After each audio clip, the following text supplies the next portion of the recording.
UCLA 69, Purdue 67 in a wild game. I think a high level game. Very fun, watchable game in general for the average fan, but also a game that Purdue ultimately let slip out of their grasp.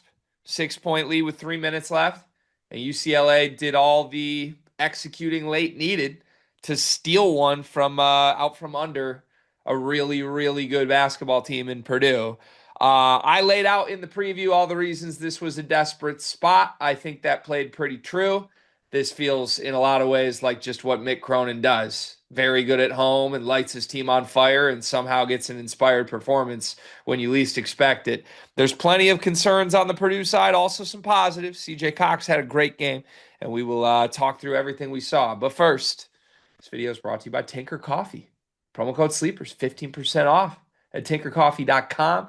Indy's finest, the Midwest best. And Carl, I don't know about you, but when things are going wrong, when adversity strikes, when I wake up at 5 because Banks just doesn't realize I was up till 1:30 watching games last night, can't read the room, it's Tinker that powers me through. When you fall down in the snow, on ice, in front of other parents, it's Tinker that powers you through. And if Purdue fans need to get over this loss, Tinker can power them through.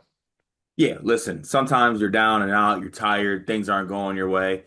I truly think that a nice, either hot, I prefer hot, or cold Tinker coffee can certainly do it. I am in the insulated tumbler today. Shout out to Tinker Coffee, by the way. This works wonders. Don't want my hot coffee getting cold. Zing Blend's my current favorite. I've been saying that for a while. Maybe I'll switch it up. Maybe I won't. Who really knows? But there are options if you want to do so. And if you want to set up a recurring order, use promo code SLEEPERS at tinkercoffee.com for an extra 25% off. If you're a coffee drinker, you don't want to wake up in the morning and not have coffee on hand. Recurring order makes it easy for you, takes that scary thought out of the equation. Yeah. Okay. Thank you. You fell.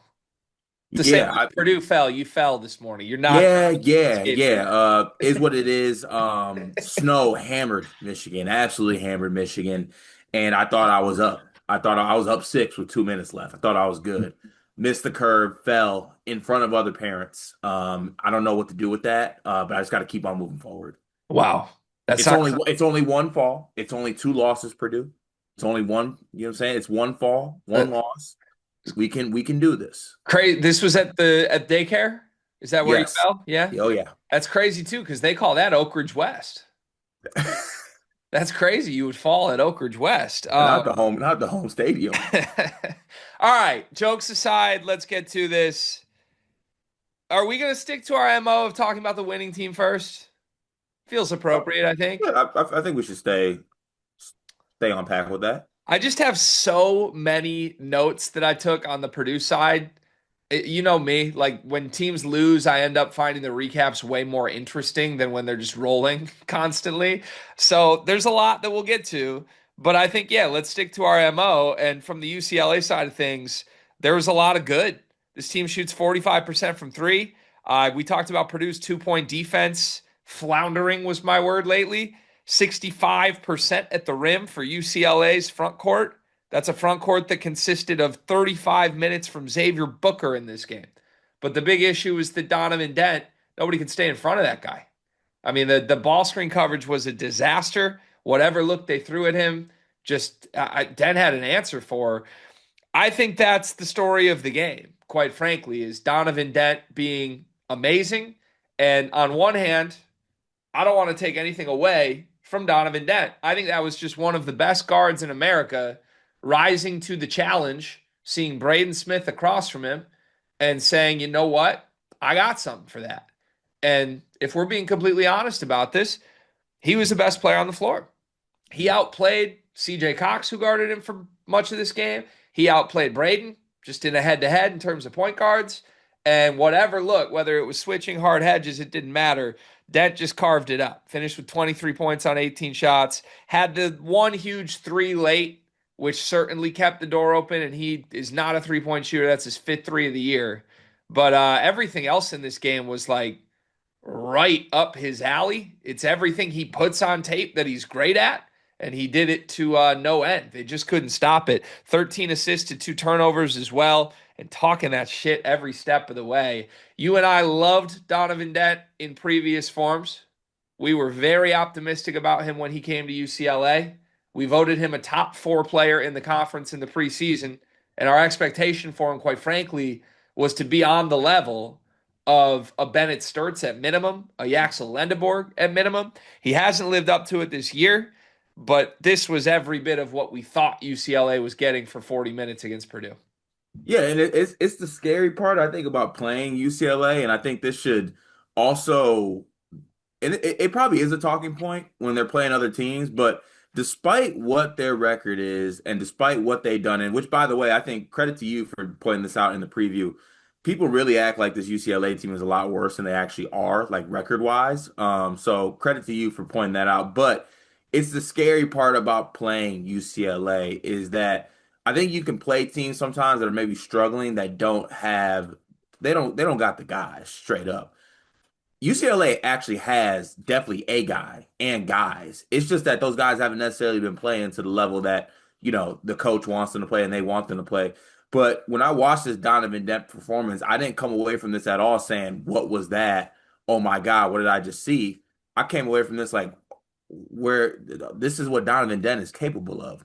Whereas this Yeah. been all he is capable of. This is not an outer body experience for him, even from the 3-point range stuff. This was a good 3-point shooter, low volume last year. He just hasn't found it this year. Positive shooting regression, something you always talk about. This is just something he's very capable of. He is a high caliber point guard, and in this game, he was comfortable. He was aggressive. He was comfortable. He was making the right reads. He was scoring the basketball. I mean, he made it look fairly easy, to be honest with you. That was a clinical 23 and 13, took care of the basketball. And just as a team, I mean, Mick Cronin said if he could trade these guys 10 days or 5 days ago, he would. Yeah.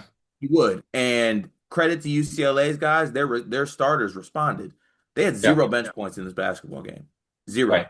Starters played 34, 34, 39, 35, 38. And that's including Xavier Booker, who's been having 2-minute cameos the last week. And they stepped up in a spot when they needed it the most. And I'm saying their star stepped up. Their star stepped up. And, when you look at Purdue, it was the guys that, it was CJ Cox that really stepped up in this basketball game. The Stars didn't necessarily play to the level that they're capable of. Yeah, I thought the Stars stepped up. Really, any starter for UCLA, I thought spit out a very admirable performance. I mean, every single starter played 34 to 39 minutes. You mentioned the bench basically was non-existent. Sky Clark was still missing. Reminder, they're missing their best perimeter defender still. And yeah, a lot has been made of mixed comments this week. We did a video on it the other day. I could not like Mick Cronin less, just as a fan, as someone who watches this sport and covers this conference. It's not my cup of tea whatsoever. I would never want my family or friends to play for that guy. I, in general, find his teams repulsive unless they have a player of the caliber of Donovan Dent and he plays this good. At the same time, what I think we just witnessed that we have to accurately, honestly call out, I think we just witnessed a Mick Cronin masterpiece. And people can whine about it, people can condemn it, they can hate it, they can criticize it all they want. They can't argue that it worked. And they can't argue that it worked last year when he pulled the exact same maneuver. And they can't argue Mick Cronin's resume as a pretty damn good basketball coach. So that's where I'm at with it. Again, like this is gross. I don't like anything about what has happened with Mick Cronin the last week and his whining after this game either. But I think pretty clearly he was rightfully upset with both Donovan Dent and Xavier Booker's play through this point in the season. He lit them on fire as directly as he possibly could after the road loss against Ohio State. And both these guys responded in a major way. I mean, I think that was unironically the best game of Xavier Booker's career. He had 3 blocks. He played 35 minutes against Braden Smith and Purdue's bigs. Mhm. And he not really ever was a liability, even though he kept switching on to Braden. Um, Meanwhile, I mean, Donovan Dent, I don't know what you say about this performance other than it was perfect. And I'm coming off saying this is the best 2-week stretch of Braden's career. I've read you the stats. I've given you the game logs. We've covered all these games. This game from Donovan Dent was as good as any game Braden's played in the last 2 weeks. I mean, he just rose to the level of National Player of the Year good for one night. And if Dent did this more consistently, UCLA would be a force to be reckoned with. Maybe this is a sign of things to come. Or maybe this is an indictment on Purdue's defensive game plan, capabilities, things of that nature, because there's a lot to pick apart on that end as well. So we will get to all of it. But yeah, just from me, you know, pat myself on the back lightly here. I did see this coming. I did pick UCLA. And I think in general, there's a big freaking out happening. Like, oh my God, this is unacceptable. The shooting's unacceptable. The defense is unacceptable. Paint's rotations are unacceptable. Sure, yes, let's talk about all those things. It was bad. I don't know that it's unacceptable to like lose a game at UCLA where they're undefeated this year in a really desperate spot. If you're that surprised by this result and this performance from UCLA, I think you had a misunderstanding of a lot of things going on in this conference right now. Yeah, and look, maybe it's not the losing portion of it. It's probably the pain of being up six with two Right. minutes Right. and you proceed to turn the ball over twice and lose it. Like it's probably the fashion in which you lost that hurts more than the actual loss in the big picture. I mean, all losses hurt. We're not gonna come on here and just brush past losses. Losses hurt. And in a conference that, you know, it's seemingly kind of bunched up at the top. You just hope that you don't look back on this and you're like, damn, we let that one game slip away where we were up six with 2 minutes left, be the difference maker. But also, still a lot of games to be played, still a long season to go. This is the first Big Ten loss for Purdue. So, yeah, you can be sad about what happened, but maybe just take it back on the absolute doom and gloom. It's over Yeah. type stuff. And I totally get doom and gloom. I totally get the frustration, being upset with this. Absolutely. This is a game Purdue should have won when you look up and you're up six with 3 minutes left. I mean, they were up 12, 7, or 13 minutes into this game.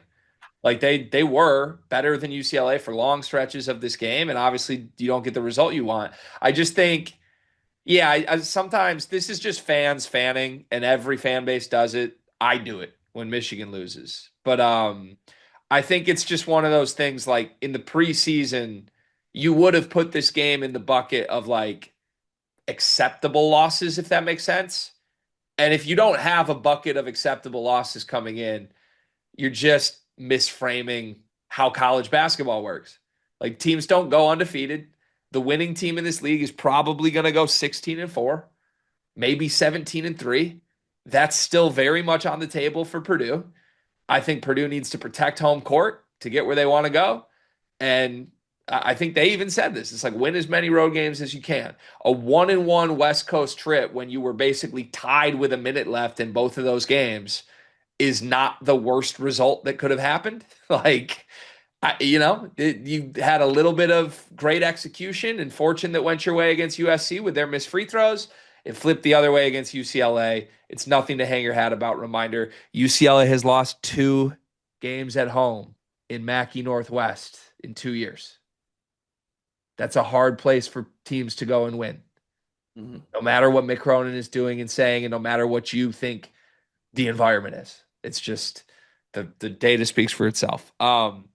We talked about Dent, but I want you to talk about Booker for a moment. That's your former center, former front court guy. He probably I don't know if we can call him your former center. He never became your center. Yeah. He's your third string option that just couldn't beat out anybody for any minutes in the front court for 2 years. He's been clowned relentlessly this year by us and by many others because he deserves it. He's been at UCLA doing nothing. I mean, the games before this, he literally played 2 minutes against Ohio State, didn't record a shot attempt or a rebound. Played 1 minute against Wisconsin, did not record a stat whatsoever. Against Purdue and Oscar Clough and Trey Kaufman-Renn and Braden Smith, he goes 35 minutes, 9 points on 5 shot attempts, hits a 3, 4 rebounds, 3 blocks. I mean, I don't want to sit here and tell you 9-4 is Zach Edian. But for Xavier Booker in the current state he is, this is the best performance of his career. What the hell happened here? How did this happen? I mean, you got to give credit to Xavier Booker, given what he has done this season and even the past game. I mean, legit, Greg, this is a kid who started last game and played 2 minutes. Somebody took the tip and then was out on off and up and down. And then in a game, I don't think there was any world where we could have came to this preview and you could have been like, "Hey Carter, just so you know, I got a crazy prediction here. I think Xavier Booker is going to be the best five man on the floor in this basketball game." I legit would have drove to your house with the authorities to figure out what was wrong with you. Because I think like I didn't see a world where this could happen at all.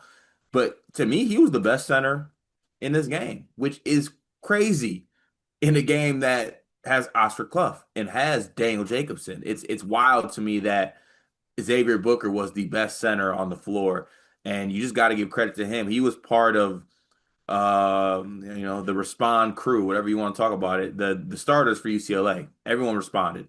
Bill Daly, Dent, Booker, Perry, like all of them responded in this basketball game when their coach called him out, basically.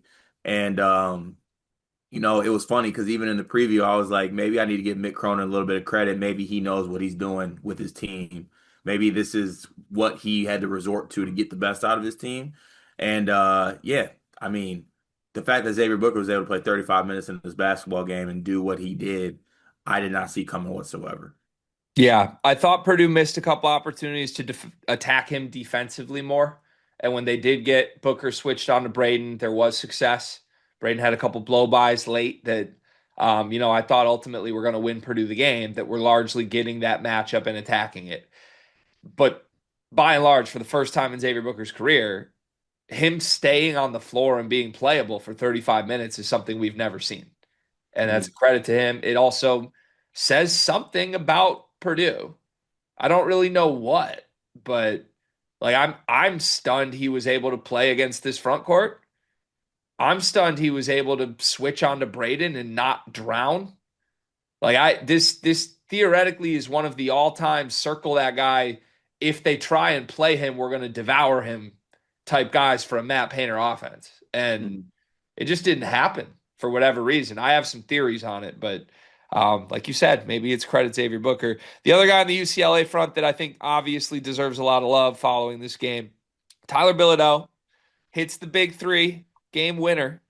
4 for 8 from three on the night for him. He finishes with 14 points, 4 rebounds, 3 assists, and a block, 1 turnover in 34 minutes. In a lot of ways, Bilodeau has a lot of TKR to him, minus the fact that he's a sniper, right? He can step out and pour 4 threes on you like he did tonight, and it's not a surprise. But, same build, 6'9", kind of moonlights at the 5 when things go wrong with Booker, spends most of his time at the 4 next to other bigs, and it's kind of like, where do you play him, right? Like he's in between a lot of stuff they run. And he's not exactly the greatest defender. He's not exactly the greatest rebounder, but what he is trustworthy. He's vetty. They can go to him. He's playing really well off of Donovan Dent right now, and I think he's kind of been the one thing that Mick Cronin has been able to count on year over year in this program. So I thought it was a cool moment for him. Again, like all things we're saying, we're giving a lot of credit to UCLA. I'm also just racking my brain wondering what Purdue was doing schematically on a lot of this. I cannot believe on the final play of the game, needing one stop to win, they had the personnel they had on the floor defensively with Clough and Meyer, and they guarded that ball screen that UCLA had been spamming the entire game just the way they did. I cannot believe they hard hedged it and asked Clough to chase on a guy that hit 4 threes in this game. So I guess just let's do the Bilodeau front, and then we will flip to Purdue later. On the Bilodeau front, how impressed were you with his shot making, and did you feel anything watching that shot go through for that guy? Yeah, I mean, watching it, I was shocked at kind of how it was defended, I guess, that last play. I mean, for a guy like Bill Dow, this is a guy who is, let's see, 4'8", 12 for his last 22 from three. He's 45% on the season. He is a pick and pop big. That's what he does. I don't think I've ever seen Tyler Bilodeau roll in my times and watching him play. That's what he does. He wants to pick and pop, and that's what he does best, or pick and kind of get that little mid-range elbow and even pull up from there. That's kind of his game. Um, I don't think that Mick could have probably drawn up a better look in that scenario. He got his best player in the game, Donovan Dent, pick and roll with his best pick and pop big, and they caught Purdue in whatever little coverage that was. I'm still really unsure what was going on there. And you give a guy who had already knocked down three up until that point, and a guy, like I said, is shooting damn near 58% from three the last three games, 45% three on the year, a damn near wide open look. Yeah. Yeah. Baffling that he was able to spring himself open so much at the same time. I really go back and forth on this. When Purdue springs guys open, we're not just like picking apart the defense every time. We're just like, oh man, it makes sense that Braden Smith and Trey Kaufman-Renn and Fletcher Lawyer get open a lot. Those guys are really good and really hard to guard, and there's not an answer when they execute at the highest level. Now, look, there's a difference here. UCLA is not a historically efficient offense. UCLA's offense this year, even after this game, ranks 43rd in the country. So Mhm. I'm not going to come on here and act like they are an unguardable offense by any means. They're not. Bunch of teams have had success defensively against UCLA this year. However, just in this specific star-driven matchup, the way they won this game, it was the Den and Bilodeau show. That's all they did. They didn't do anything crazy. All they did was run pick and roll, pick and pop, ball screen action for Donovan Dent the entire second half, and get out in transition when they could. Right. And in that sense, again, it's frustrating Purdue didn't have a better answer. But in the other sense, you know what? Respect to Den and Bilodeau. Those are two of the best players in the country. And much like when Braden Smith and Trey Kaufman-Renn get going and it's unguardable, what are you supposed to do? You know? Yeah. The only thing I would add to that is I'm fine tipping the cap to Dent and guys that are playing well because I mean, look, this ain't just a random. Bill Dow's averaging 19 points and 6 rebounds this season. Yeah, but he's good. He's really good. He's That's the really point. good. Is what I'm saying. You feel fine tipping your cap and being like good player, being good, but at the same time, you want to do your best. You want to put your best effort forward to make it difficult. And I just felt that everything that UCLA was doing was very just easy. Pick and roll, hit a guy, hit a shot. Where it's like they didn't feel uncomfortable at all the whole night. It was just Yeah. a very comfortable situation for them for the most part. And that's the part that is like, not the confusing part about it to me. Yeah, both on Dent and Bilodeau. Yeah. They let Bilodeau open on pops the whole game, seemingly with slow defenders that couldn't recover, as if that was the plan. Mm, And it makes no sense for that to be the plan on a high volume 40+% 3-point shooter. Um, Dent, I just thought they ran the worst possible ball screen coverages on Dent all game, and I can get into schematic reasoning why in a moment. But again, yeah, I'm very confused on the plan on both these guys. It feels to me visually they had the worst possible approach to trying to limit those guys. hmm And give Den and Bilodeau credit. When they faced a defense that did that, they made the shots and won the game and stole it from down And, six with 3 minutes left. and last thing on that too, I feel like this year with Purdue, we've heard a lot of, yeah, well, that guy's beating us. That's not a guy that we expect to do that. You know what I'm saying? Like in the Iowa game, it's like, oh, Khalil Combs, is it Khalil? Khalil Combs comes out and hits a bunch of threes doing like that. Or, oh, there's this one guy who hasn't done anything all year and now he's cooking against Purdue. This one's just a little bit different in the way we talk about it. This is like the stars, the top of the scouting report guys did the top of the scouting report thing.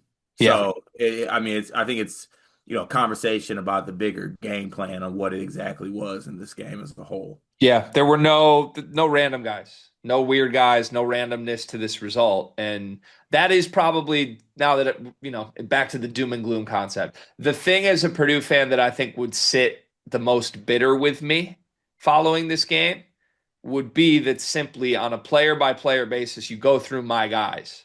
I think all my best guys got outplayed by their matchup in this game. Mm, Like Braden Dent won the matchup. CJ for sure, give CJ credit, but he's the fifth guy here. Respect to CJ. CJ was great. Fletcher was a disaster, and Eric Daly finished with 12, 7, and 3. Advantage Eric Daly. I thought this was a much improved TKR effort, and we will give him credit and flowers for that. He finished with 10, 7, and 5 with no turnovers. Thought he was on the floor more and visibly improved in body language and all the things we've been critiquing in the last week or so. At the same time, it's hard for me to say he outplayed Bilodeau in this game. And Hmm. then Xavier Booker was better than Clough. Yeah. So that's weird. When you go down the line and Purdue's the better team, and 4 of 5 guys probably lost their individual matchup, it's kind of just a look in the mirror moment. Like, shit, we got to be better, and they can be better. So, on that last note for UCLA, quickly, the two guys we didn't mention, Daly and Perry, just good nights, I would say, from those guys. I really like Perry. I feel like he's emerging with Sky Clark out, and there's a Hmm. world where he ends up a pretty good player down the line. Yeah. I mean, I was very high on him coming out of high school. He was a borderline McDonald's All-American kid. Was going to USC, I believe, then switched. That's a good, really good piece. Like I feel like, looking ahead next season when we're talking about UCLA basketball, predicting what he could be for that team, I think is going to be, a big fan. I've been a big fan of his for a while. Yeah, he wasn't spooked by like the matchup here. Mm-mm. Like he spent time on Braden, obviously CJ, even Fletcher. It's like I don't know. Perry just looked like he belonged, And he which didn't even do anything crazy. Like he kind of just he had a really, to your point, he had a good feel of the moment. Like he didn't have to, he wasn't afraid of the game and the moment, but also he realized that, Donovan's on.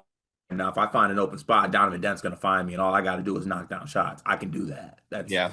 That's good for me. Yeah, I love this minutes. Trying to think if there's anything else on UCLA. Obviously with Sky out, they were really thin without Sky. They basically played 5 guys. Bench did nothing. There's a version of this team that gets Sky Clark back that continues getting good Booker and good Dent that I think I really like. I mean, it's still a pretty thin team that probably only goes 6 deep, but it's not that hard to envision Sky Clark, Perry, and Dent being a really great backcourt trio. And as long as the front court minutes aren't a disaster, I feel like once Sky's back in the fold, you kind of like this team. I mentioned in the preview this is a good buy low opportunity for UCLA because very similar to last season when they started 11-6 and then won 7 straight games basically at home. Their schedule next goes home against Northwestern, at Oregon, home Indiana, home Rutgers, home Washington. I mean, now that you win this game, there's a very real world that they win 5 straight games here. And we look up and UCLA's 18-6 and like firmly in the top 25. So I guess, do you think that's coming? Do you think this version of UCLA we saw today, with or without Sky Clark, is about to kind of live up to preseason expectations? I'm not willing to go there yet. No? Yeah, no. I think there's still a very thin team. I think also that, in guarding them, I think that there is a way to do it more effectively. And attack them defensively also as well. Because Purdue was not great offensively in this basketball game, which was disappointing for a team that is as highly rated offensively as them. So, would I be surprised? No. Do I think like this is turning point coming? Also, no. Yeah. Okay. I think I'm buying UCLA stock a lot harder than you are. I just think flat out this team's really good at home. And I don't know if they will ever be good on the road. Probably not in the Big Ten. I think Mick genuinely hates every time he has to get on a plane with these guys. So I don't know. But I think this team can go undefeated at home this year. And if they go undefeated at home from here on out, they're probably like a 7 seed, 8 seed in the tournament. And maybe that's not where UCLA fans want them to be. But um, I'm in. I'm in on this vision of this team. They need a little more depth, but if they get Sky Clark back, I think they get it. Yeah, for sure. Okay, to the Purdue side of things, there's a lot here. Where would you like to start? Do we want to start offense or defense? That's a good question. I think there's been a split from fans debating on which end of the floor was more important to this loss. Like, did you lose this game because of offense or did you lose this game because of defense? The reality is a mix of both, and we could isolate specific facets of each side of the floor to illustrate whatever point we want to make. But I have a clear answer in my head which side of the floor I think lost them this game. Do you? Defense. I think it was defense. Yeah. I mean, it's defense, and I know that. Yeah, I was having an argument in the Discord last night, and it's like someone was like, "I can't believe you're talking about our defense when they scored 69 points." Points isn't always the tell all the tell all be all in this situation. They got whatever they wanted, whatever. They shot like 60% from the field. They shot 45% from three. They're a low possession team. I would be interested to know what their points per possession was, but like they, I have it. oh, thank This you. was a 58 possession game, which is the slowest of UCLA season and by far the slowest of Purdue season. And UCLA scored 1.2 points per possession, which is tied for their highest in Big Ten play right now. Makes sense. This was not a good defensive performance by any stretch of the imagination at all. Yeah. And I can isolate a ton of different things. They go 65% from two on 31 twos to 23s. I mean, that's more twos than teams normally take, and they made 65% of them against the Purdue front court. Why did that happen? Because Donovan Dent made 9 of them and attempted 15 twos, and your guards couldn't stay in front of anyone, and you have no rim protection behind them. Mhm. The 2 point defense concerns I've raised, 100% real. Yeah. I mean, Dent was like even outside of because I know a lot of the discussion was ball screen stuff. He was also walking folks down.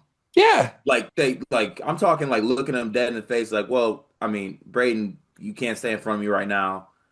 CJ, you also cannot stay in front of me. If you want, I mean, I'm switched on Fletch. You can't. Jakari can't. No one on the floor can actually stay in front of me. And then they were going to the hoop, and there was really no type of of deterring from any Purdue bigs. No. And if you want to say, oh, that's Donovan Dent, he's one of the best guards in the country, give him credit. He's elite. Yeah, he is. I totally agree. Maybe 9 for 15 from two for Donovan Dent is all about Donovan Dent being amazing. Okay, let's talk about the other guys. Xavier Booker stinks. He goes 3 for 3 from two in this game. Trent Perry's a 6'4", 190-pound two guard that doesn't go to the rim. He goes 1 for 2 in this game. Eric Daly's a tough cover. I'll give you that. 6 for 10 from two. He got whatever he wanted inside this game. And Tyler Bilodeau doesn't even go inside, but when he did, he made a shot. So add those guys up. 11 for 16 from two from non-Donovan Dent guys that aren't good inside. Like, this is a problem. This is a problem. And it's a multi-layered problem for Purdue right now. Like, on the perimeter, you have one good perimeter defender on the floor at all times, pretty much. And I think Braden can be a good perimeter defender. We're going to talk about Braden in a moment. He did not look 100% to me in this game. And I think it's hard to blame him if he's playing through injury for some defensive issues he had in this game. But, most of the time it's just CJ Cox out there on the perimeter. And if it's not CJ, then it's Jakari. And those two very rarely play together. They did play together with Jack Benter for a stretch of this game. It was Purdue's best stretch of the game because they finally got some stops when those three were on the court at the 2, 3, and 4 next to Braden. So I just think you have the issue where your guards can't stay in front of anyone. The scheme was weird, like hard hedging and making all the guards chase. And then when you took one of the two bigs out and you did play Benter at the 4, you switched everything. Mhm. I mean, they were just willingly switching Fletcher Lawyer onto Donovan Dent for a couple possessions. Like I don't know what that plan is. And then behind it, mind you, after the dribble penetration, you're still running into the same issues you did last year with zero rim protection. Mhm. You had one block in this game. It came from Jakari Harris. Daniel Right. Jacobson was clueless. Yeah, you could, and if you wanted rim protection, you couldn't have it because you could not play Daniel Jacobson in this game. Right. Could not, and uh, not even because he didn't play like crazy minutes. So I'm not gonna go like all deep into it. But for the love of God, he needs to be like there needs to be in practice or something like that. I would be like, dog, run to the top of Mackey. If I watch you not dunk a basketball again, You need to go run some stairs. It's crazy. He catches the ball. He's too good. Just dunk the basketball. He had a massive missed layup in this basketball game after not just dunking it immediately off an alley-oop. Not a deciding factor at all, but like in a game like this, Paint probably wants to, I'm not getting anything at the rim right now. I'm not getting any rim protection right now. Let me throw DJ in there. Maybe he can provide some. He didn't.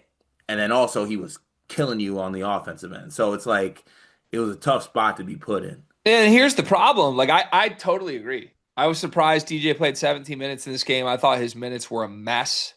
I'll be honest, I thought pretty much a big part of why Xavier Booker gave out a good performance was because he looked up and saw Daniel Jacobson against him for half the game. Hmm. I mean, Cart, that felt like a find your level moment for Xavier Booker. Like, oh shit, I found a guy that I work against because he's not physical enough to frustrate me. Right. I've just never seen that from Xavier Booker in Big Well, Ten. that's an issue of Xavier Booker saying that about you. Right. That And should be a look in the mirror moment. but then here's the issue though. Because I totally agree. DJ was a nightmare. I was shocked he played 17 minutes. You look at the box, he was every bit as productive as Clough was. Hmm.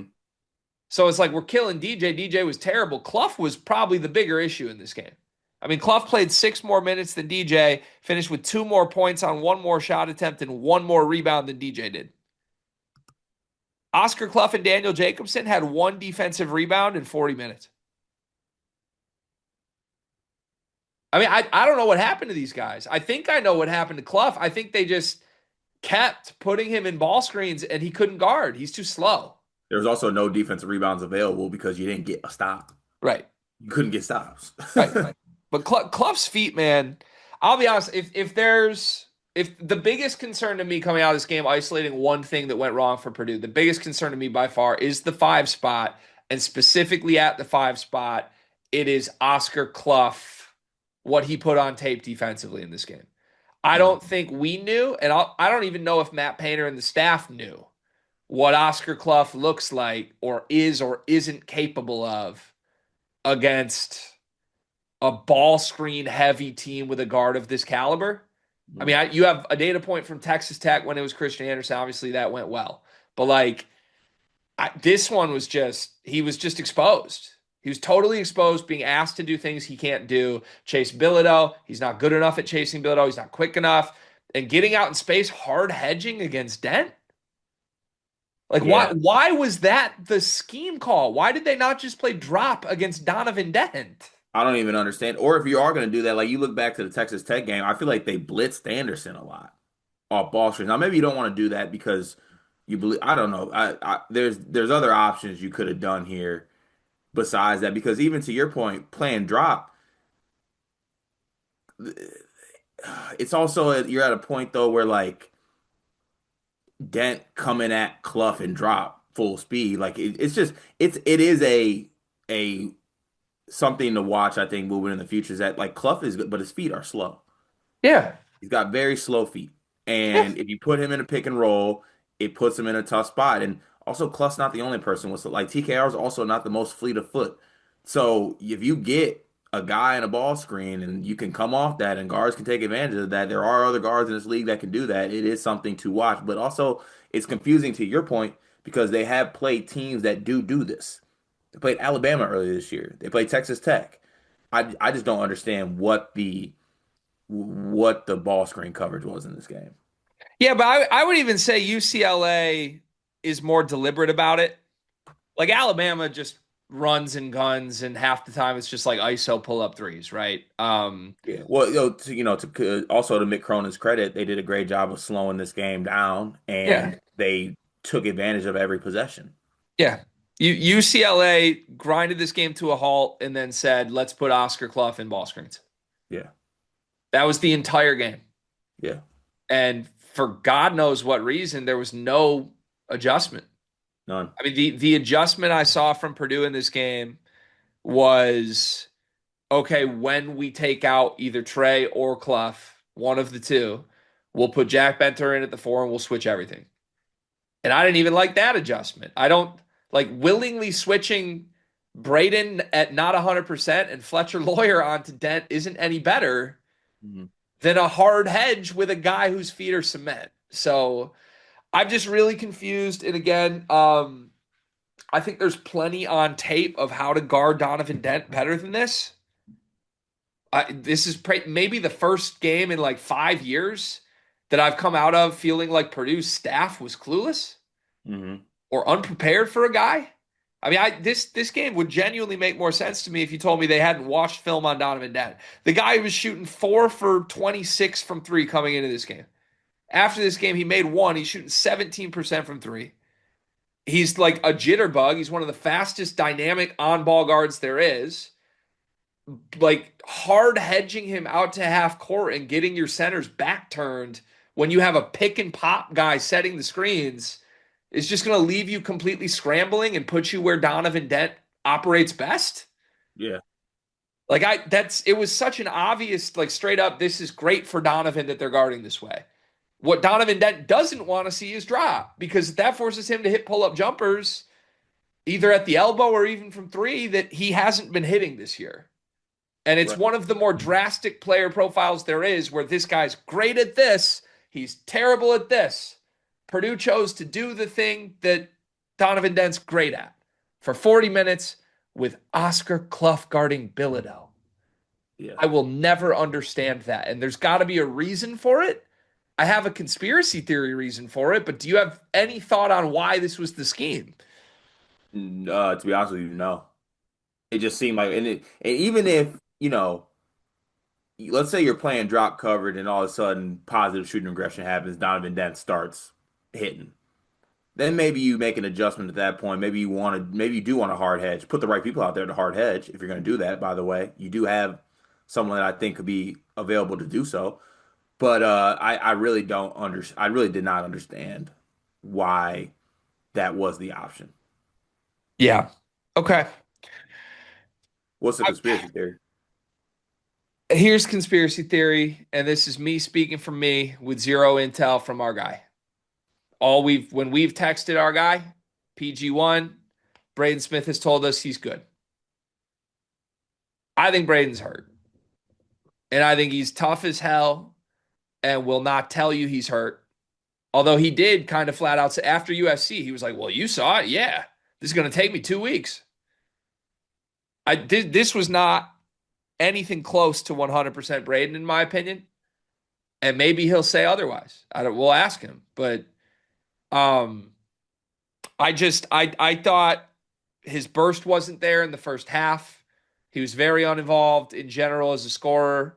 I thought he took over and credit to him late. I mean, he made the plays to create separation to go up six and kind of stepped up and gutted through it. Mm. But I thought defensively he was slower than he's been. I thought he was kind of visibly wincing at times in this game.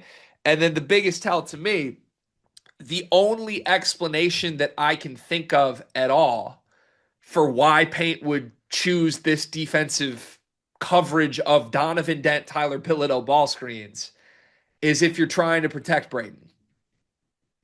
Because I think if you're going to play drop and Braden gets switched on to Donovan Dent ever, which was clearly going to happen here and there, I think that's a harder ask. You're asking Braden to like get up in his shorts and chase and fight through screens harder and kind of keep in the hip pocket, right? Like it's just a harder ask of whoever the on-ball guards are if you're going to play that way than it is to have like a hard hedge help from the big. If you think Braden's a step slow, okay, we're going to send our bigs out to buy you time because you're not 100%. We don't want you to have to kill yourself to fight through this. Like that would at least make a little sense on why they went this way. Otherwise, it was just flat out the wrong decision. And Right. one more note on why conspiracy theory, maybe there is an injury thing here. The final play of the game. Paint was asked about it. He said the play was just a ball screen for Braden. He said the play was not, hey, a shot for CJ. We did not draw that up. It was Braden who, in the play, said, you know what, CJ's open, I'm kicking. CJ shot it. I think that's the right call. What was CJ going to do when he catches with 3 seconds left? Put it on the deck and like he had to shoot that ball. It was a relatively open jumper. but everyone I think would agree, is that the shot you want? Probably not. Braden Smith making that pass in that moment, to me, I watched it back 20 times. To me, that's, I don't want 5 more minutes of basketball. And maybe I'm wrong. Maybe he would say different. But I think that's him. You know what? He's open. We're going to go home one way or the other. And maybe I'm wrong on that. Maybe I am misinterpreting it. But I think you add, like, clearly a very confusing choice on ball screen coverage mixed with that decision, which felt a little off, mixed with just visually what we watched. I think he's hurting a lot more than is being said out loud right now. Yeah, I mean he could be. Also, then that's just like, I mean, that very well could be a thing. I'm not saying that it isn't. It would make a lot more sense why things went the way it did. Um, but then also it's like coming from a point where it's like, so you were just going out there and whatever happened in this game happened. Were you trying to win it or were you just trying to get out of there in one piece? If you're the staff or the coach. Yeah, I mean, but again, Paint said that's not what he dialed up. It was Yeah. Braden who audibled to CJ on the final play. So, Yeah. I mean, look, you put the ball in your best player's hands, you trust them to make the right decision. but I like You objectively, just but, like that shot compared to a Braden shot. I'm in the mold of I didn't even get a Braden ball screen. well, aren't they were trying to? They were going to set one. I know. I needed that. Well, aren't you? I mean, we from all our conversations with this guy and what we've watched for 4 years, aren't you shocked? Even just watching it back, aren't you shocked that Braden would choose a semi-contested deep CJ Cox three for the win Yes.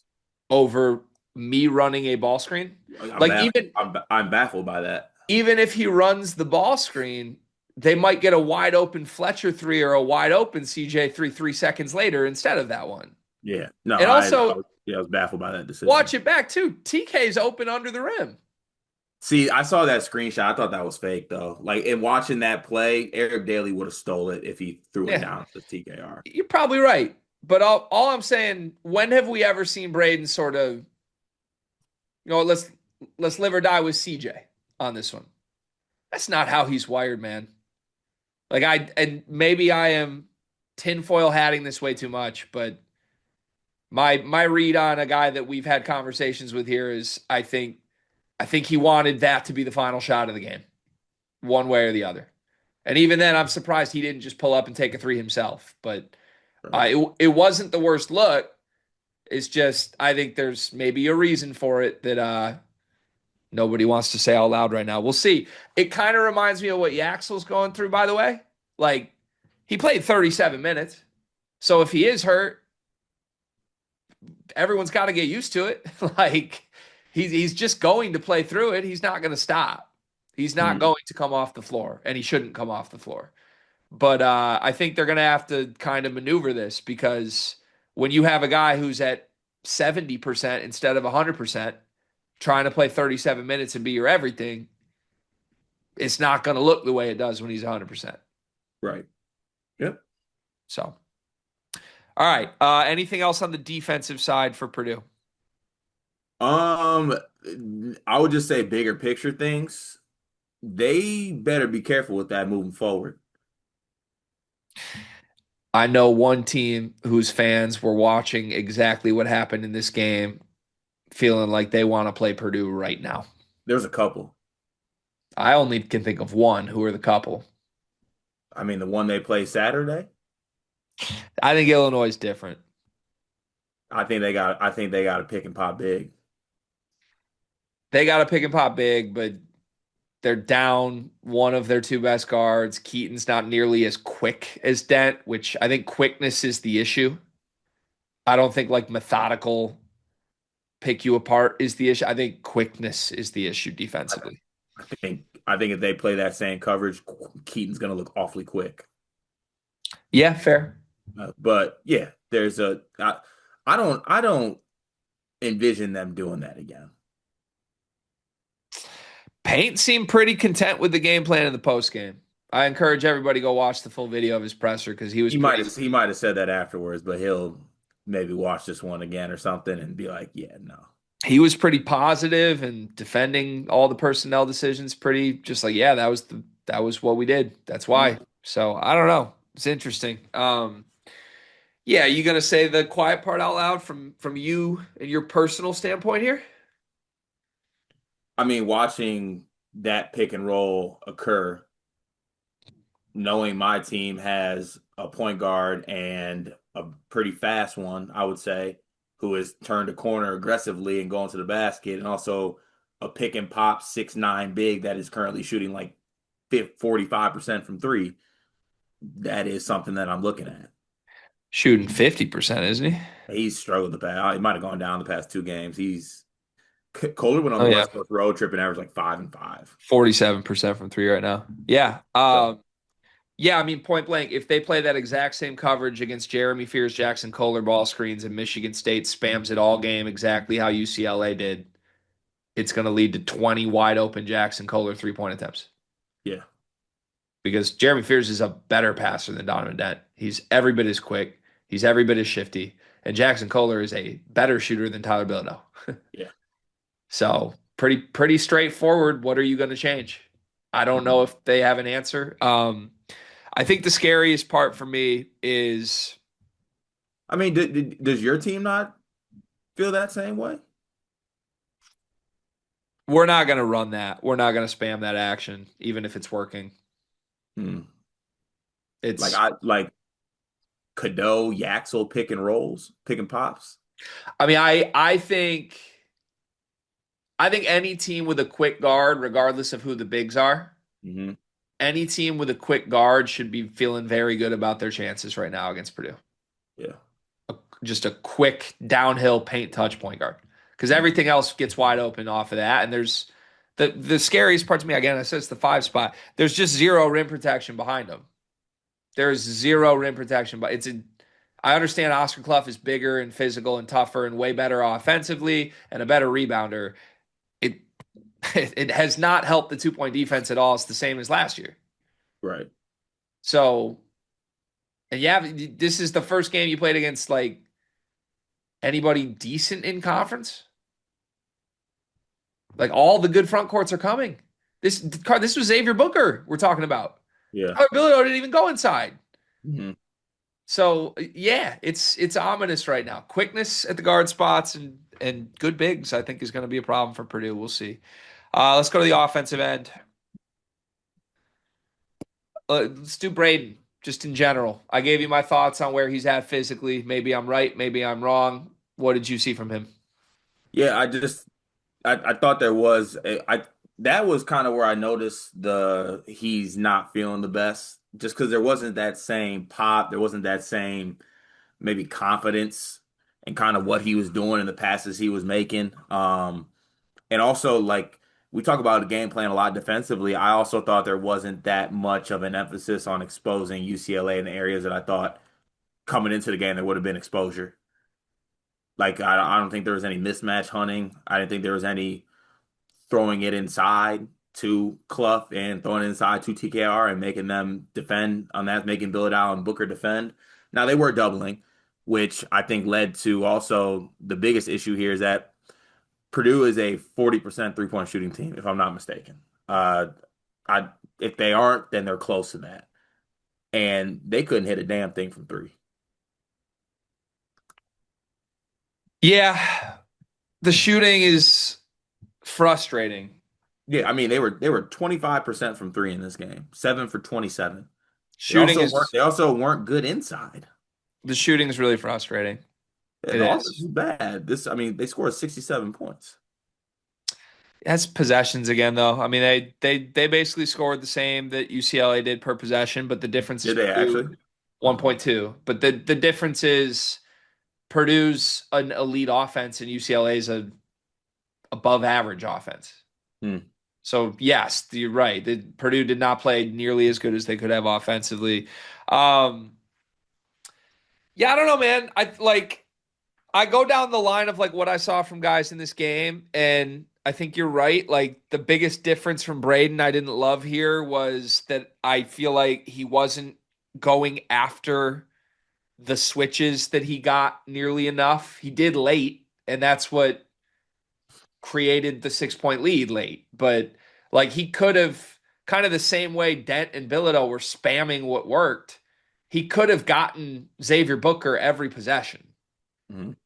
And he just, for whatever reason, kind of didn't do it until late in the game. And that was stunning to me. But, he made a couple good plays late when he did. I thought CJ was brilliant. We'll give CJ some praise here in a moment. I thought TKR was good. And they got to figure this out with Trey and everybody in the front court. But teams are continuously just swarming post touches every time. I don't know fully why. I mean, it worked in this game, and I guess for 5 or 6 games, you could argue Purdue hasn't been at their best. But like to me, it's got to just be about frustrating Trey. Maybe you feel like if you can get Trey frustrated, you have a different version of this Purdue team.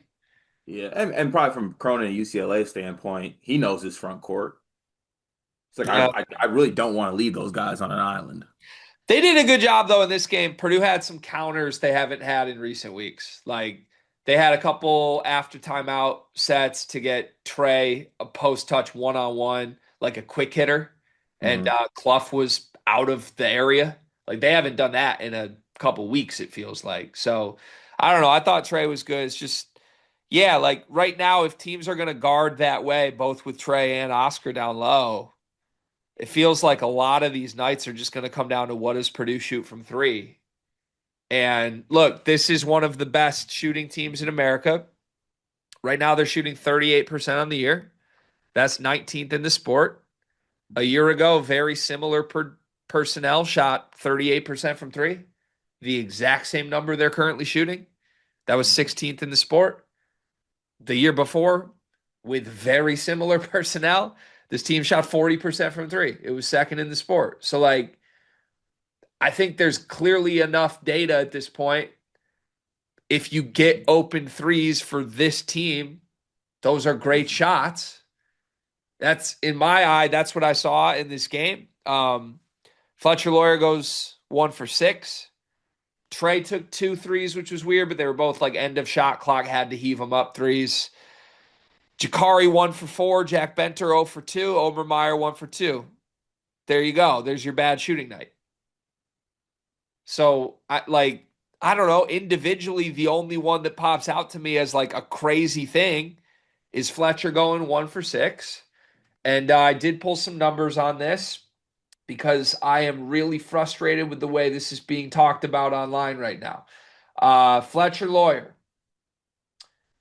in his last 8 games is 13 for 51 from three. That's 25%. That is obviously terrible by his standards. That I think is a very direct correlation between Fletcher shooting 25% from three and we aren't playing our best. No shit. Fletcher's done this basically every year of his career. He had 2 slumps in his sophomore year where he shot 25% in a 6 game sample size or more.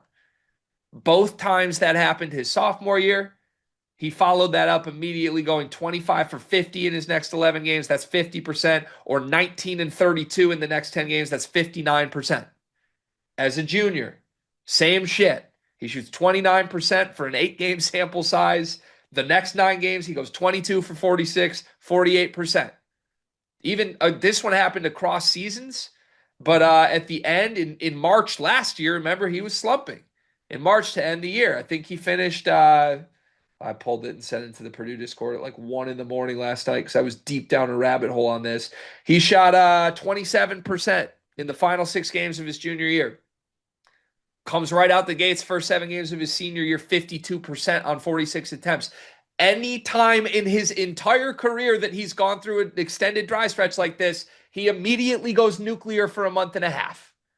Hmm. So, correct. Yes, I see it. He's missing wide open shots. In this game, I thought he got wide open threes. He missed them. That sucks. You lose a game by 2 on a night where Fletcher Lawyer goes 1 for 6 from three. Should you be frustrated about it? Yes. Should you be sad about it, mad about it, whatever emotion you want to do? Sure. But when you hit me with the words concerned, when someone says, I'm concerned about Fletcher Lawyer, respectfully, you don't know what you're talking about, fellas, ladies and gentlemen. You can't be concerned about the best shooter in the sport missing wide open shots. You just can't. He's done this before. And when it happens, it sucks. He always shoots well later. And if you want to tell me, like, oh, I'm concerned, like, we could lose when he shoots bad.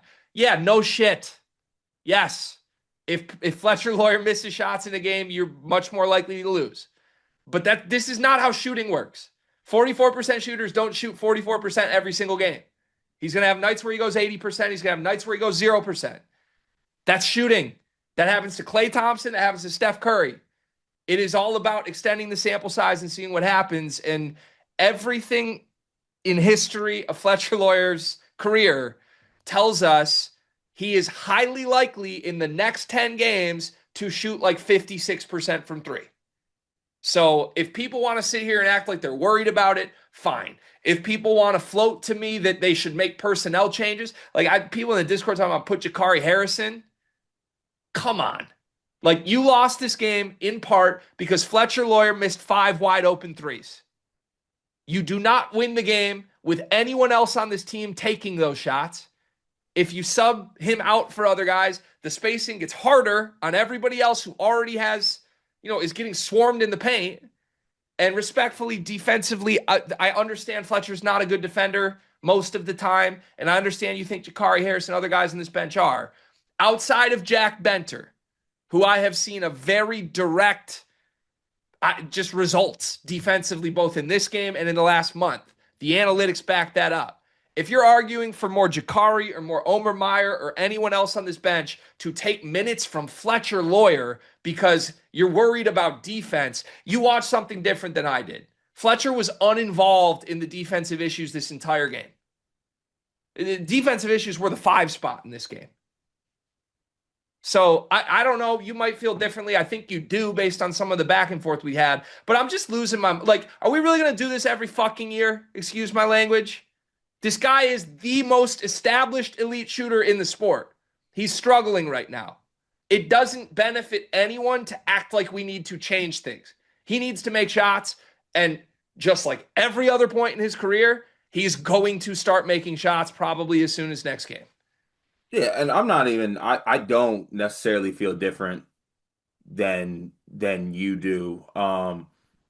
This is just it is what it is though with Fletcher Lawyer. He's a specialist. He's a specialist. He's one of the best specialists to ever do it in college basketball. He's a specialist. He's a shooter. And when he's not hitting shots, you notice him on the floor. Because you brought up other guys like that are shooters that have slumps. The Steph Currys and the Klay Thompsons do other things on the basketball court, which I think helped their team. So, yes, you want to have it happen. Fletcher is going to knock down shots. Fletcher's too good of a shooter. He's going to knock down shots. But it is frustrating that even looking, because how many games did you go back in a slump? Do you know what his longest slump was? When's the snap out of it point? He's the longest one that I tracked. I went through all his game logs since his sophomore year. Because his freshman year, remember, he ended up 33% from three. Mm-hmm. His freshman year, I wouldn't count that though. Freshman year, the entire second half of the season, he was cold. Okay, that's since he's become an elite shooter. Yes, the longest stretch of this is 9 games. But Card, I got to be honest with you, man. Like, we're packaging this however we want. You can draw the line, scissor cut wherever you want to make the narrative you want. And I'm doing that too as we do this. Let's just go through this quote unquote slump. He has games where he went 4 for 8, 4 for 10 in this slump.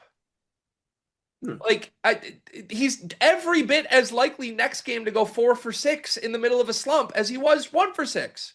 Mm-hmm. And maybe this is just me because I grew up as a shooter. Maybe this is me, the coach in me that has tried to instill confidence in shooters that aren't shooting well. But if I'm a Purdue coach, if I'm PJ Thompson or Matt Painter or even Braden Smith, if we lose a game because Fletcher Lawyer misses wide open threes, I can accept that. That's not going to happen much. To that point, You're 17-2.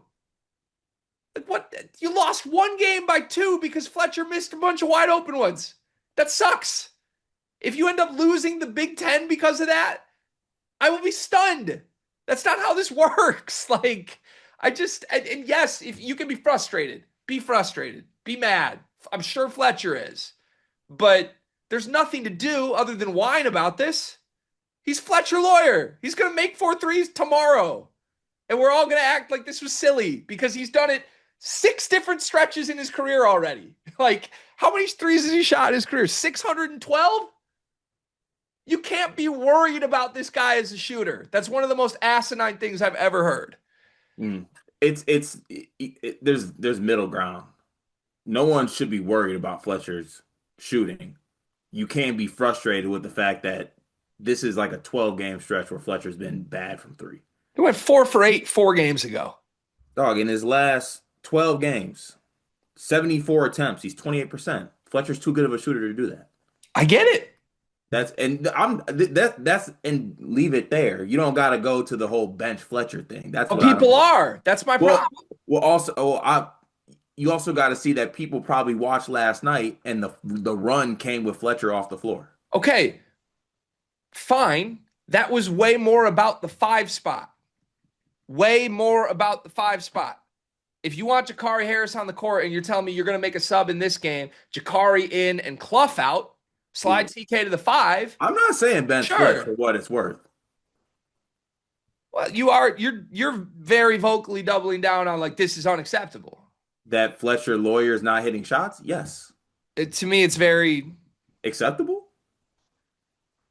A 44% three-point shooter. I get it. It's a game-to-game thing. It varies. Shooting is so different than other things. I get it. I understand that. Shooting is so like I understand that. he's not. In the last 12 games, Greg, he's shooting 28% from three. That sucks. It does. That's not unacceptable. Like he's had this exact stretch in 3 straight seasons. All right. I mean, what should they have replaced Fletcher Lawyer because every season for a month he can't shoot? No. Well, no, it's unacceptable. It's unacceptable. It's unacceptable. Just pat him on the back. No, it's unacceptable. You know what? You know what would be acceptable? I got it. I think I figured it out. I think if we replace a 38% shooter this season with a 33% shooter, that would be acceptable. Because that's Jakari Harris. Like, what are we doing? He missed shots. That sucks. It sucks. He better. It is not unacceptable. It'll be okay. Maybe unacceptable is not the word, but like, why are we all like roses, rainbows? Come on. We're not. We lost the game. We lost the game. Fletcher Lawyer missed shots. Yeah. That sucks, does it not? Yes, it sucks. Exactly. I think everyone can tolerate the fact. Well, right now we should. No, it doesn't suck because it's just Fletch missing open shots. It doesn't suck. It's just They got great shots. Yeah. A Fletcher Lawyer 3 is quite literally the most efficient, valuable shot that the Purdue offense can generate. They generated 6 of them. If anything, the problem should be we didn't generate more. That's the best shot that Purdue can get? Absolutely.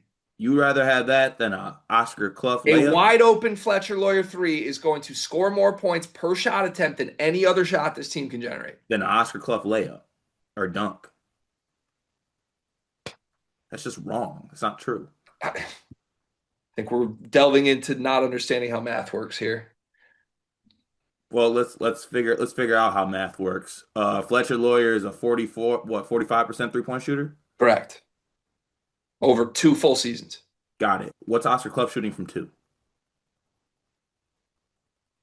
It's going to come out around the same. Oscar Clough from 2? Really? It's going to come out to around the same amount of points per shot attempt. Yes. Like, I understand what you're doing. All right. Oscar Clough is shooting 76% from 2 this year. You're upset that people are upset that Fletcher Lawyer is missing shots. It's weird. No, I'm not upset that people are upset. People are crossing a line between being upset and like what do you even mean it's unacceptable a great shooter miss shots?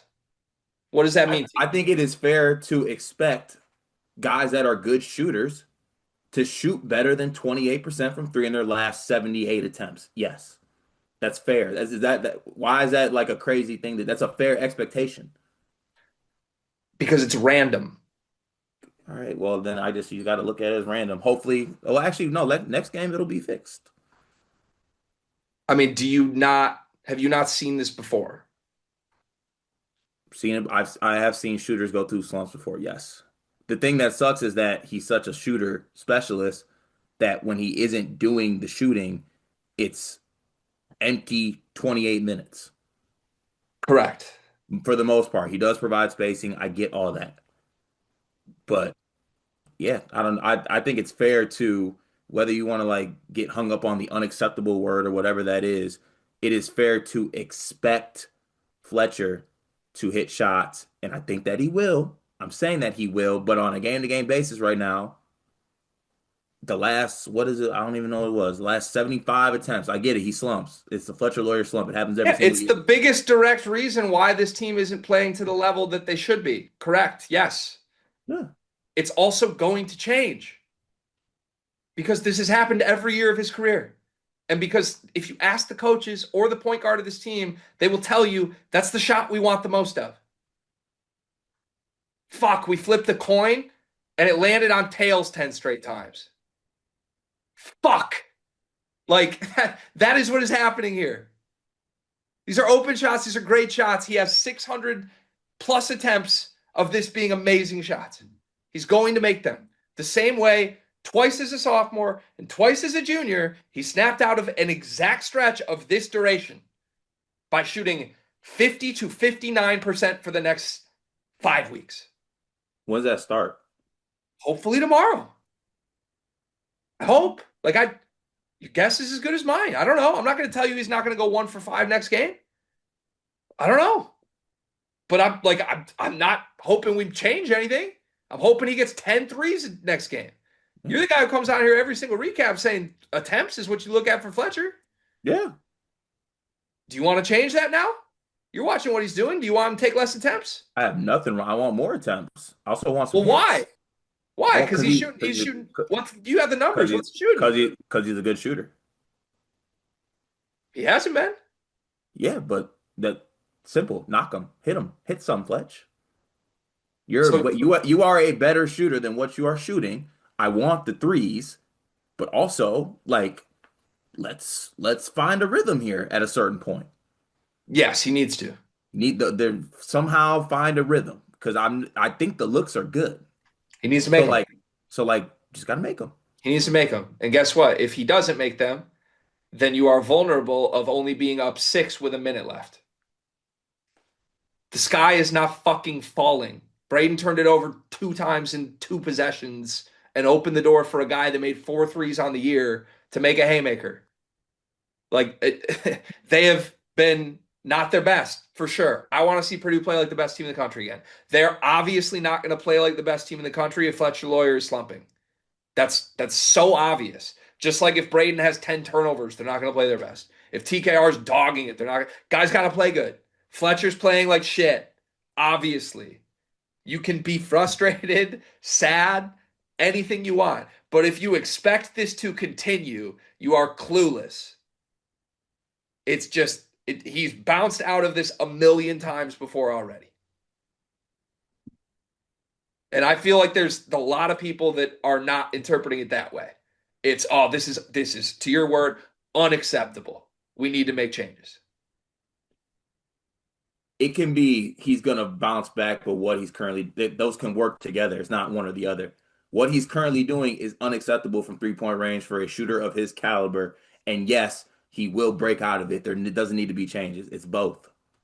Okay. You don't have to pick one or the other. Saying that a guy that is a 45% 3-point shooter that is shooting 27% from three in his last 75 attempts, that is unacceptable if you are a shooter. Unacceptable is effort shit. This is bad. Sure, This is whatever, horrible. bad. All right, well, he's shooting like shit, and he's a better shooter than Okay, this. so what would you So he do? needs to shoot. He Again, needs to shoot better. to all the people that just want to scream about how unacceptable this is, give me the solution. Hit shots, Fletch.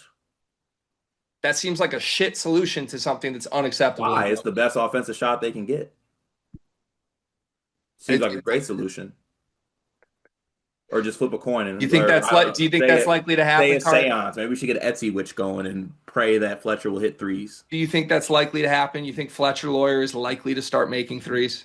Yes. Yeah. Would that be acceptable if he does? Be good. Yeah, Because either good or bad. it would be good if he starts to make threes. Yeah. I think he will. They're 17-2, man.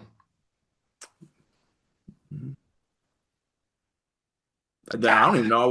We shouldn't even did a recap then. It's I fine. mean, It's fine. It's fine. it's just such a wrong, twisted way to look at basketball. You got an awesome shot, an amazing shot 6 times.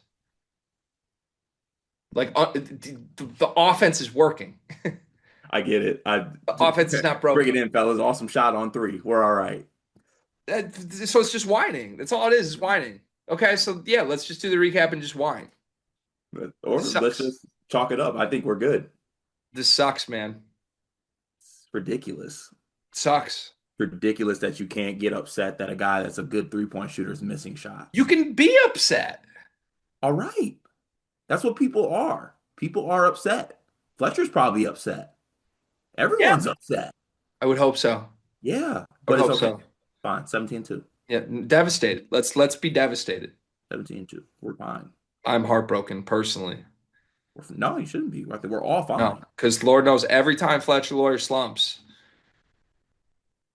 Purdue just falls apart and nothing ever gets right. So can I get a threshold on is there a concern point ever? I'll let you tell me. Clearly, No. I'm in the minority on this. I'm the only person on earth You're the that is. shooter, you're the coach. I'm I Tell me what the concern portion is of this. To When me, if I am concerned, then the way my brain works is I am trying to change it.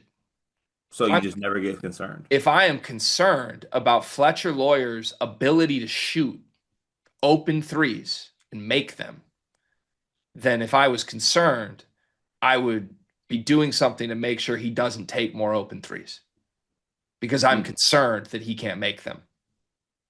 That would be what I would do with my concern. Well, you're concerned, not can't. You're concerned that he's not making them. Yeah, I'm sad that he's not making them. That sucks. Yeah. That sucks that the best shot my offense can generate isn't going in right now. Should probably try some tougher ones. Like if they generate 6 wide open Fletcher Lawyer threes every game the rest of the season, they will go 30-3. As long as TK is playing with effort, which is unacceptable when he doesn't. As long as Braden is healthy, which is not his fault. That's not acceptable or unacceptable. As long as there's a defensive plan that makes any semblance of sense whatsoever, I would say that's pretty unacceptable to just guard Donovan Dent and Tyler Bilodeau exactly how they want to be guarded. Those things. Fix those things. You don't got to fix shit about the best shooter in the country missing shots. He will fix himself. We can check in every single hour if you want on this and tell me how frustrated you are every time he misses a shot. Sucks. He's got to make shots. He's going to make shots. Yeah, because he does nothing else. Sure. That's what hurts about it. He's a specialist and he's not doing what he's special at. Yeah, I hear that. I mean, it's why he's a tough guy to rank when we do Big Ten player shit, right?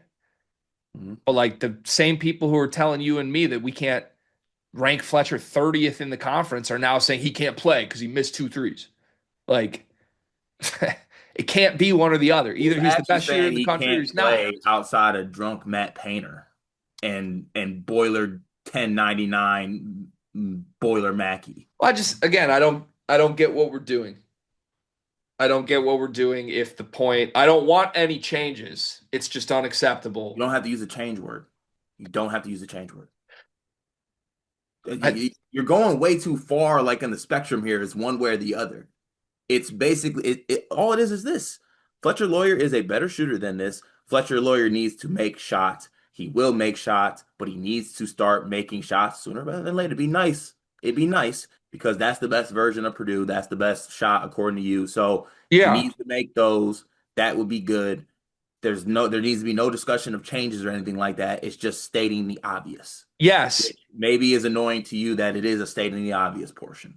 No, it's just it's feeding into the sky is falling shit that I talked about at the beginning of this. On a team that is a bubble team, I would probably feel the way you feel here. Like that is whatever word you want to use. I'm not trying to semantics you. We've done this to death. This is probably a terrible listen. But we are talking about a All right. team.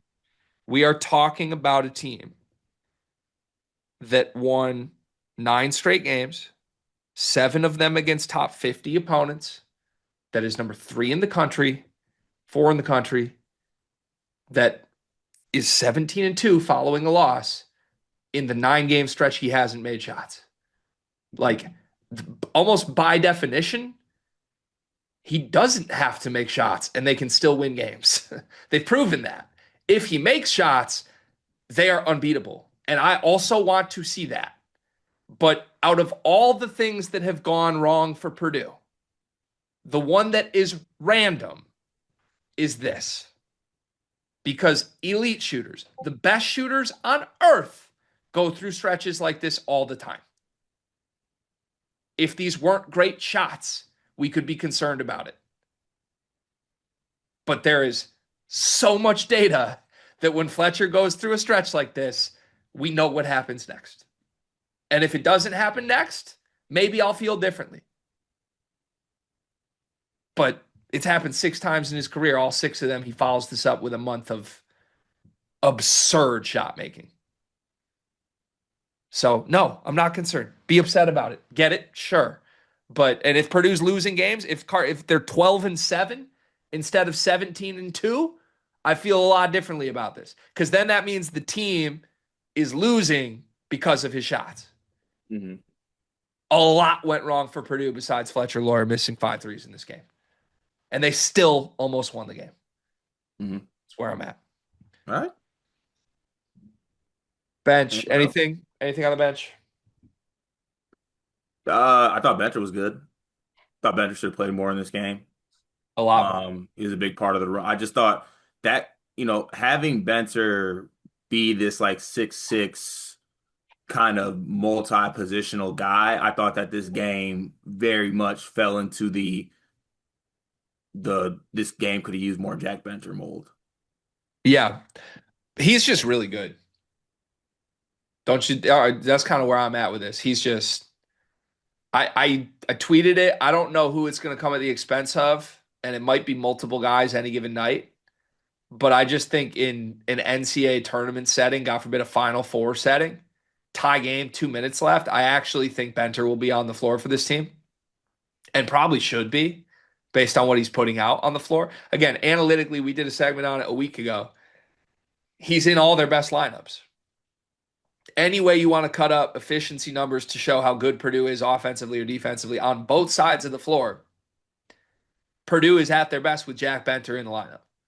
Now, I think in this game, what I would have done is put the 5s on the bench and go small.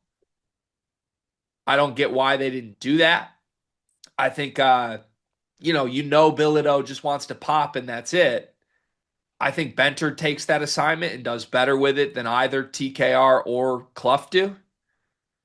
So I'm very surprised they didn't do it. To me, I thought that was the key. The one little run the bench guys made. Jakari was also on the floor. It was Braden, CJ, I believe, Jakari, Jack Benter, and a center. Mm-hmm.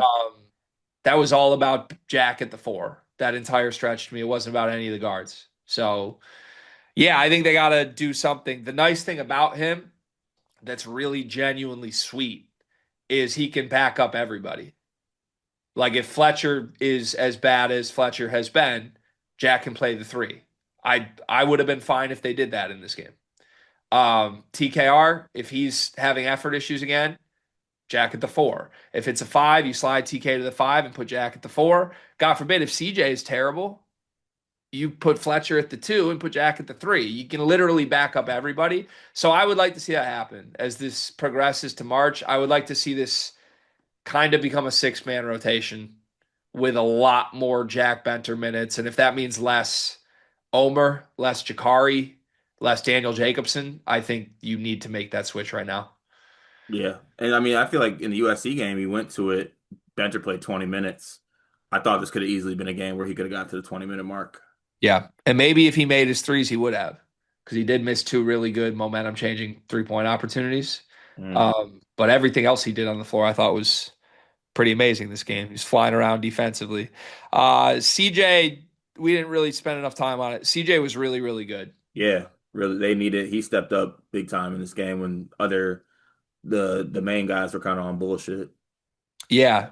I think he was pretty clearly Purdue's best player, Yeah, which is a problem.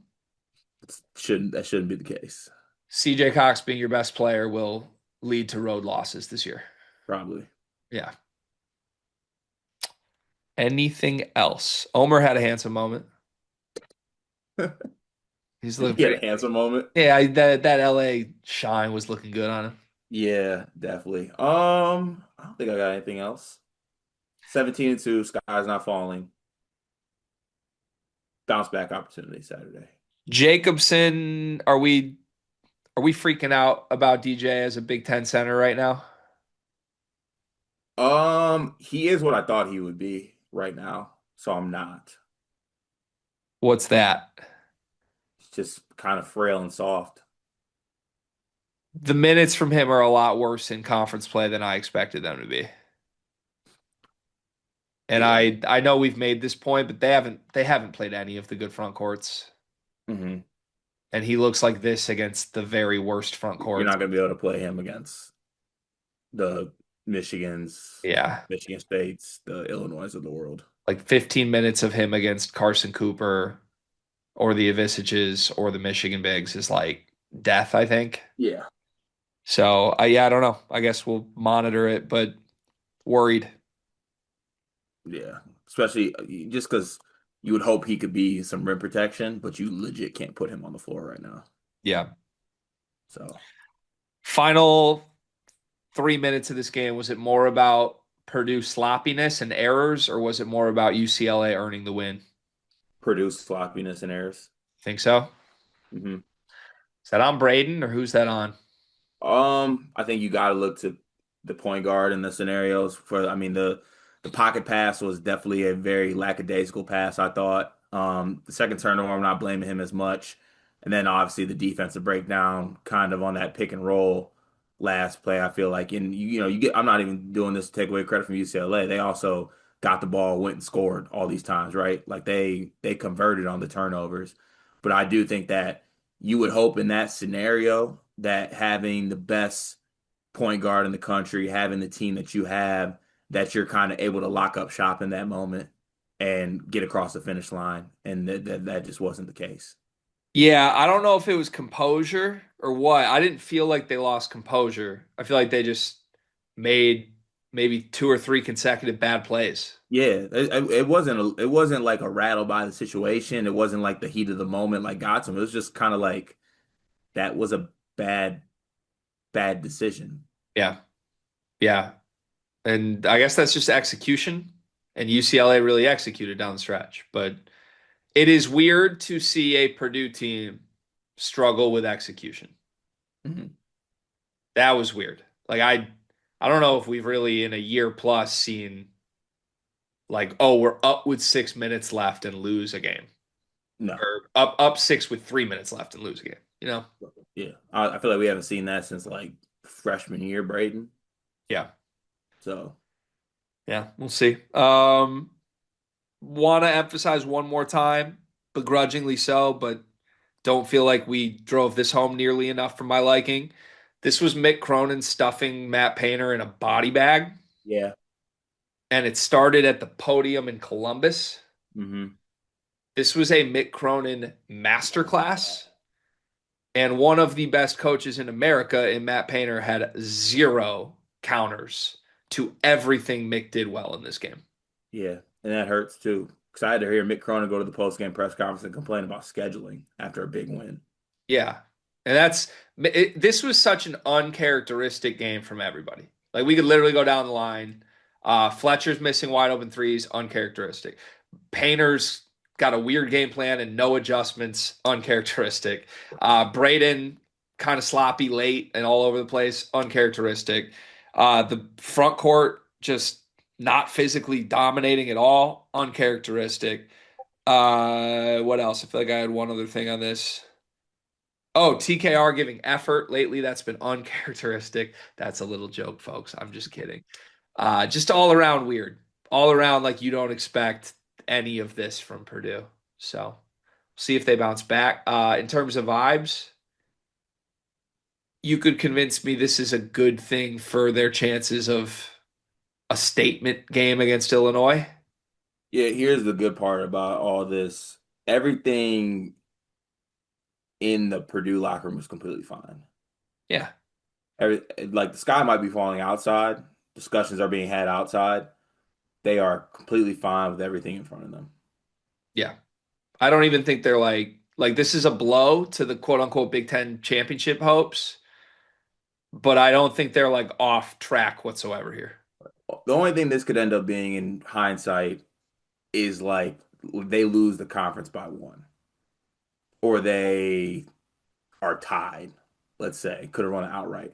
They would look back and be like, damn, yeah, if we just closed out that 6 point game with 2 minutes left, Yeah, we were we're up at this six. spot. But it's right now, it's like, all right, you got a loss in conference. Yeah. Yep. Teams do not go 19-1 in this conference. This game make you miss Xavier Booker at all? No, Not for 1 second. no, not even a little bit. All it did was make me happy that my front court gets to play this front court. Yeah, I feel that. I didn't make this point and I really wanted to. Donovan Dent as a gamer, you know what his two best games of the year are? I think I saw you said, was it this game in Sturts? Bennett Sturts and Braden Smith. I don't think that's a coincidence at all. And you could cut it up and say that's about like who those guys are physically too. But like, I just think this is Donovan Dent against like elite point guards. Like, you know what? I'm gonna show up tonight and like you could see he was into this too. He was chirping, crowd involved. Like Yeah. it was the Donovan Dent I used to love to watch. Yeah, it did give me a warm feeling because I am a Donovan Dent guy, so it was fun to watch that. Yeah. Very rarely will you ever see a point guard outplay produce point guard or guards in general. And guess that just happened. All right. We gonna be okay? Oh, we're great. You and I's relationship breaking because of Fletcher Lawyer is not something I ever anticipated, but I Can I love have my conspiracy theory? Yeah, please. They keep calling him Foster. Oh, How's this guy supposed? How are you supposed to shoot with that going on in the background? yeah, that is hard. Let's conclude with this. Bet we'll have very different answers to this. Give me your top three concern spots for Purdue right now coming out of this game. Concern I- spot being like a player, a thing, a spot, whatever you want it to be. But top three concerns coming out of this game. Now, when I say concern, is that like I'm just worried about, it, but I know it's gonna get fixed? Like it'll be fine, Yeah, or like it is fair in this framework to say, this is easy for me then. yeah, My okay. number one concern is Braden Smith's health. Yeah. That's my number one concern. Honestly, I don't even have other two. My number one concern is Braden Smith's health.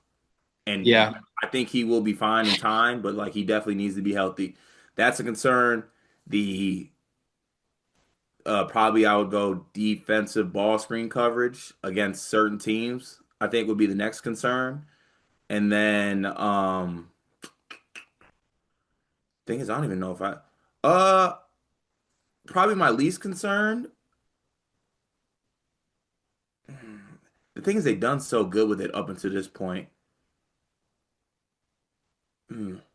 But I think the third concern would be adjusting or kind of in-game adjustments, but more so based on the guys.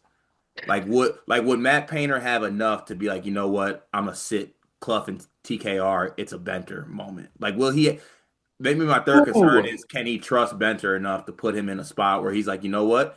There's a game where Benter's gonna play more minutes than TKR because that's what the matchup calls for, It's or a with Clough. It's a great point, and I had that in my notes. It's the one thing I totally forgot to go down this with. I think one of their We problems. got so caught up on Fletch, we I lost. know. I saw red for like 20 minutes. I feel like blindly for the remainder of the season, they're gonna have an issue having too many guys. Oh, Like we know they're deep and they want to be deep. They want Omer playing 10, they want Jakari playing 12, they want like they're trying to go 9 deep every single night. Fine. That's worked. They're 17 and 2. Um Benter needs real minutes. He's not just a bench guy right now. He's like very clearly Purdue is at their best with him on the floor on both ends, and that's backed up by math as much as it is eye test. I don't think, are going to figure that out anytime soon. Like, I don't think they feel all that ready to do that. I like that would require them to either say, like, hey, Fletch, you're going to play less, or like, Trey, we're locking this in, you're playing less. And meanwhile, like I don't think they're ready to go away from Jacobson either. mhm. And I don't think Jacobson's ready for this. No. Yeah, I think to your point, maybe it's not even too many guys. I think you need to shrink the rotation. But it's weird because Jakari did give good minutes. It's like it'd be Omer, I think, that's on the outside looking in. Yeah, probably. But if you're playing 37 minutes of Braden, you don't need Omer. Like Do you think there was a point that they should have gone to Omer more in this game, given that Braden is banged up? only if he's hurt and they know that. Yeah, If he is, yes. But I'm not gonna guess on that until they say something on it. yeah, facts. Why was Omer on the court for defense last possession? I'm telling you, there's a lot of this. This was a staff stinker A real, real from stinker. like a real stinker. And you chose to have a staff stinker against a competent coach and not against like a Jake Diebler. What? When was this game played? When? Yeah, when did this game happen? Oh, Matt Painter had a stinker? That doesn't sound like Matt Painter. Matt Painter had a stinker? wait, what? I thought you were gonna do like a time thing here. Well, just when did this what this was yesterday, right? Yeah, Tuesday? Tuesday. Tuesday. What happened on Monday? Indiana won the national championship. Cincinnati Matt Painter had an uncharacteristic stinker 24 hours after Kurt Signetti had a cemented masterclass. himself as the greatest coach in the state of Indiana history. So that's all this is. I'm monitoring. You're, I'm monitoring. They also did you see the in the huddle look where we heard PJ talk for the first time ever in a huddle? no, I actually missed that. In the middle of the game, they were like, "Let's go live into Purdue's huddle," and Paint was just like, I don't know, like talking defensive stuff for a second, like, yeah, just keep cutting out, keep getting the rebounds, we're good. And then PJ like leaned in, and for lack of a better way to describe this, it was not what I expected from offensive guru PJ Thompson. Mm. And I would like to formally declare that I am out on PJ Thompson, the head coach, based on 15 seconds of footage of him in the huddle. Do we? First of all, what did he say? And then second of all, did we discuss too that at the end of the game, the play was drawn up by Sasha?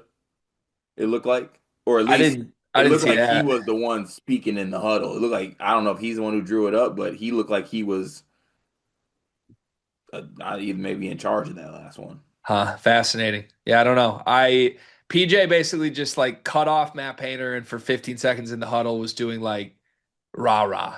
Like, if we get a stop, we can really turn this, guys. We're gonna take right off. I'm just out on it. Like this, he's supposed to be like X's and O's guru, and they're spending the huddle just like, we can do this, boys. Like, Yeah, it's not gonna get it done. I think any offensive coordinator for Matt Painter gets billed as a genius. Have you noticed that? The bump, the offensive coordinator bump. What's like Shrewsbury? It's you know what it is in NFL terms? He's like he's Eric, what's his name? Eric Bieniemy.